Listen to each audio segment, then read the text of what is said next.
Going somewhere?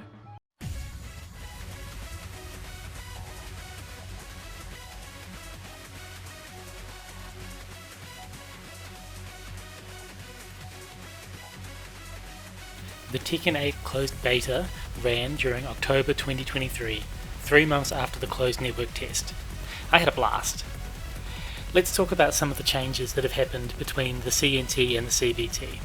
I'm going to break it down into universal changes, new moves, property changes, and then just share my opinion on a couple of things. I hope you'll enjoy it.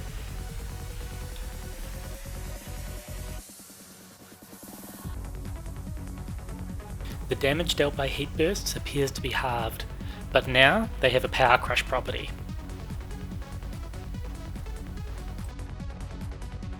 Certain moves, such as Nina's back 1+2, will drain the heat gauge faster than before. And the heat gauge will now tick down while attacks are being blocked. So this generally means less time in heat and reduced combo damage using heat bursts. But wait, there's more. If you use a heat burst and a heat dash in the same combo, you will now get a sort of a sliding knockdown effect, which is good for some characters, but worse for others. Overall, it's reduced combo potential, but that's fine. Power crushes have been buffed, suggesting again that they really want us to use them to counter offensive play. And reversals and parries have become weaker, with more attacks being unable to be parried, such as down 3-4-3.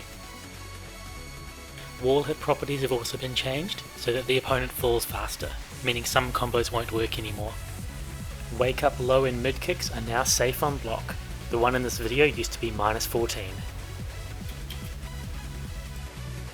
Nina got a few new moves, such as her 1-2-1 1+2 and down forward 1-2-1 1+2. These are her jab strings into a high that looks like her fluttering butterfly, and then gunshots. The interesting thing is that if they don't duck the high, it jails into the gunshots and does chip damage, or recoverable life damage, sorry. This can also be enhanced by heat.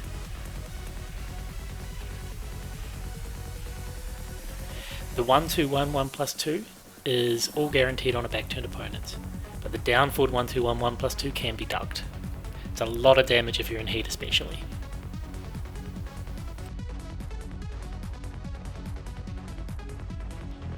Down forward 3-1-2 is effectively her down forward 3-1 into the old ender of forward 2-1-2. The last two hits are natural combo, and the entire string is natural counter combo. It wall splats, floor breaks, and the last hit is a counter hit launcher. Aconite, now input as forward 4, now has a sidestep cancel. This leaves you at +2 or 3 on block, and +12 or 13 on hit. This is absolutely incredible and great for very threatening pressure. This can result in a guaranteed sidestep 2 if you make it +13. Probably the strangest new move. Down forward 3+4 now gives you a wipe the floor, but it's 31 frames.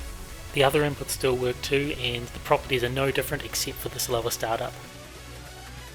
Now bear with me as Nina has quite a few property changes, and I'm trying not to make this video too long. We'll brush through a few things, but I'll talk about the important ones as I can. 1-2 is now +8 on hit, -3 on block. If you sidestep cancel, it's +11 on hit, or neutral on block. This is insane for her sidestep pressure and definitely a big buff. Any of her blonde bomb strings can become a counter hit now. I'll use this time to also point out that her old 1-2 1-2 1+2 now starts on down forward 3, so down forward 3-2 1-2 1+2. And still -14. Her old up forward hold 4 is now up +4. This doesn't change too much, except I used to use it to evade some things with up back 4, like King's Moonsault at the wall, which now you can't. The lower hitbox of up forward 3 has been reduced, meaning some combos don't work anymore and some are inconsistent. It also means that you can't use it to beat certain situations where it would cover all options before. Forward 3 has gone from +6 on block to +3 on block. This doesn't really bother me because it still doesn't jail. I'm using this tool if I'm trying to get a counter hit, I'm not using it for pressure, though I appreciate some people do. As I said earlier, Aconite is now forward +4. This means the old forward +4 strings are all gone. They were great for off-axis combos, which were quite easy to get in the CNT. but other than the combos, those strings weren't too useful. The forward 4-4 was okay at +1 and could jail, but quarter circle forward 1 fits that niche quite well, I suppose. Down forward 3-2 has gone from +2 to +1 on block. I couldn't even get footage of me doing it because I only really do the 2 if I know it's going to hit, like confirming it. So it's still +5 on hit, doesn't change much to me. Down 3-2 has gone from being a launcher to +12 with a lot of pushback. On block it's only -11 though. Unfortunately the pushback means you don't get anything unless you're near the wall, in which case now you get a wall splat, which is pretty good. So the move has new properties, new uses. Down 3-4-3 has been buffed beyond recognition. The last 2 hits a natural combo, whole thing natural counter combo. You can no longer step the last hit, and no one can interrupt it. Jin's the only character who seems to be able to parry it. It wall splats instead of being a counter hit launcher at the end, and it's -7 instead of +2 on block now. It's so insane though. Down back 2 no longer knocks down all launchers, +8 on hit, +11 on counter hit for a follow-up, which you can wall splat with. If you do it near the wall on normal hit, it gives you a wall crush property for high frame advantage to continue pressure. This is definitely nerfed, but that's the trend for advancing, safe, mid-homing counter hit launchers from Tekken 7. They've all been nerfed. Down back 4-3 is now only -13, and a natural counter combo straight into a tornado. This is very similar to the old down 3-2, and it's now these two moves have a separate purpose, which I think is a good thing. The only weakness is you can't do it from crouch like you could down 3-2. Geyser Cannon is now 18 frame startup, meaning better punishment opportunities, and also new combo routes are available. While running 3-3 is now a natural combo, giving her a good approach option. It gives a free OTG mid-screen, and near the wall, inconsistently, you can get a tornado into a full combo. Hellbringer quarter circle forward 1 now does recoverable life on block, showing they want us to use it for offense more. Evil Mist is still a remnant of what it was, however it seems like they've improved the hitbox or the active frames. Before, if I did her heat smash and then did it, the opponent could hold back and it would just whiff, but that's not the case anymore. I've also had a couple of rage arts where I've done Evil Mist and then I've been able to block the rage art, which is lovely. Ice Pick became a lot better between Tekken 7 and the CNT. In the CBT, it goes straight into a tornado on hit, but it's only -12, meaning less risk in throwing it out. Combos are where this move's really at. You can use a back sway and try and use it to punish, but you've also got things like up forward 2-1 or back 3+4 1+2 for this.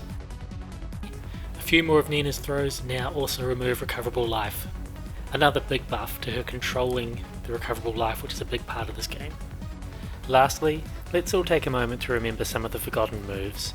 2-1-4, 2-4, 2-1+2, forward 2-1-2, forward 4-3-3, forward 4-4, down forward 3-2, down 3-2, down 1-2-4, while standing back 1, and the 10 hit combos and 4 hits into Blonde Bomb from 1 and down forward 1.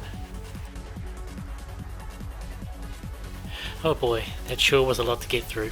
Sorry if I was talking a bit too fast at times.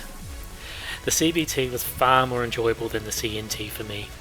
While there has been a lot of doom and gloom on the internet about the changes to Nina, I think that they've put in a lot of work into tidying up her moveset, so we've got fewer moves without a purpose and a clearer direction on where to use them. Nina has seen some pressure buffs, moves become safer, and she's actually been given some strings which are viable. Her combo damage is very high, and you need to remember that we're playing with additional resources compared to Tekken 7. Going into an instant tornado, for example, is only really limiting her to do combos like Tekken 7, otherwise it's above and beyond most of the time. As I've said in some of my Tekken 7 videos, people need to stop grouping Nina as being purely rushdown. She is a hybrid character, best described as a jack of all trades. I think that her strengths are less apparent as she is not always playing into the new mechanics, but playing around them.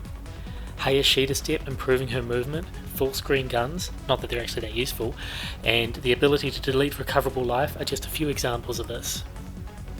TLDR, I'm happy with how Nina's playing in the CBT and I can't wait to see what she's like at the official release.